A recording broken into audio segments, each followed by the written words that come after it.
Hey guys, just Vin today. I wanted to talk about a new movie called The Count of Monte Cristo. It's a new adaptation of the famous book from France. It's not in the US yet. It's only in Europe right now. And I was really, really excited for this movie. It's the first adaptation of Monte Cristo since 2002, but I really, really enjoyed it. If you don't know, Monte Cristo is basically like the archetype superhero, kind of the masked Avenger. um, his story is basically that he's an innocent guy and he gets sent to jail for a crime he didn't commit, and then he comes back and he gets revenge. It's a pretty classic story. You've probably seen it in a lot of different literature, movies and books and things. Even Andor, in a way, is kind of following the storyline. It's a very, very classic tale. I mean, you can see the DNA of Batman in this, or Zorro. So this new movie is really, really well done, actually. The sets are fantastic. The costumes are gorgeous. The acting is so well done. The emotions, the story, the themes, the duplicity of it all. There's disguises. There's so many great things in this movie. And oh, the cinematography is fantastic. It's a beautiful, beautiful movie. So gorgeous to look at. I think that's one of the best improvements over the 2002 movie. Is this one is so well made. Everything looks so good. The costumes are the count looks fantastic. The landscapes, the world, it feels so real and so beautiful. And I think that's something the 2002 movie kind of missed because it was a little bit more cartoony in a way. My favorite detail actually was the score. Jerome Robitaille, I'm not sure how to say it, but his score is just fantastic. I can still hear the main theme in my head, and it's so well done. You don't even need subtitles to watch this because of the power of the visuals and the power of his music.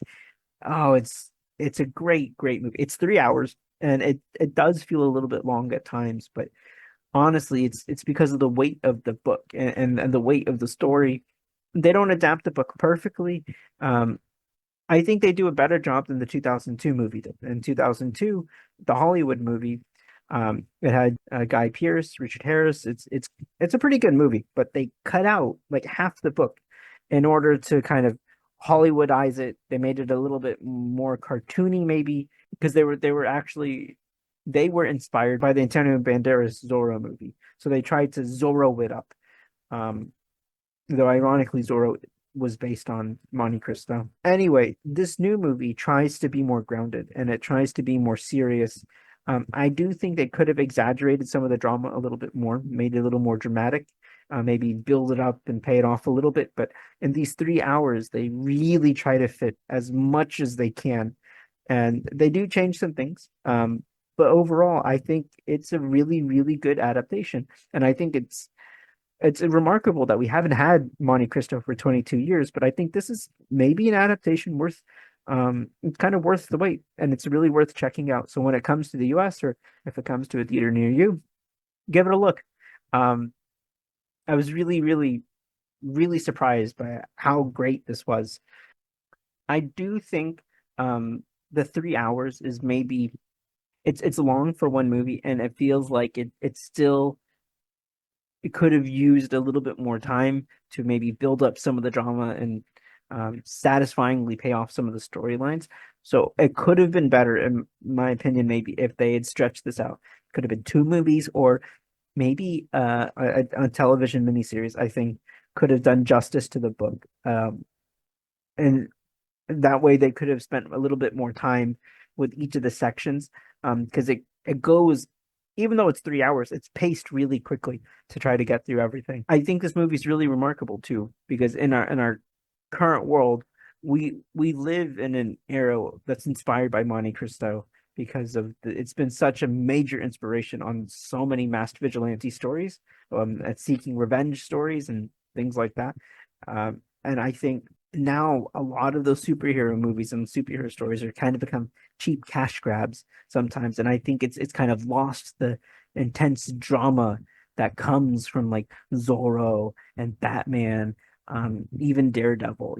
These are some of the greats, Not everything is up to that level. And so I think it's great that this Monte Cristo movie reminds us who the original is, and it takes us back to these original, just a guy fighting for justice, wearing a mask, and it's a great, it's an archetype. And so if you're interested in kind of superhero movies or the history of the genre, or the history of how these stories have evolved, the history of this archetype, check it out. I would also recommend watch that 2002 movie also, especially if you haven't read the book. So at least you have some point of reference to compare it to, because I really think there's strengths in both. I think it's just a very, very classic story.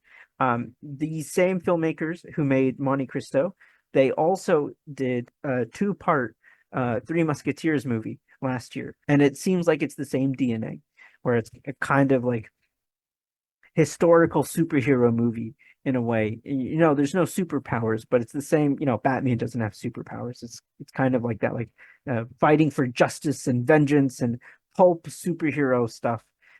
But in this grounded historical fiction world with great music and great set design, great costumes, great acting. So if you're interested, you can go watch the Three Musketeers movie while you wait for Monte Cristo to come to a theater near you. These are really great movies coming out of France right now. So give it a look and let me know what you think.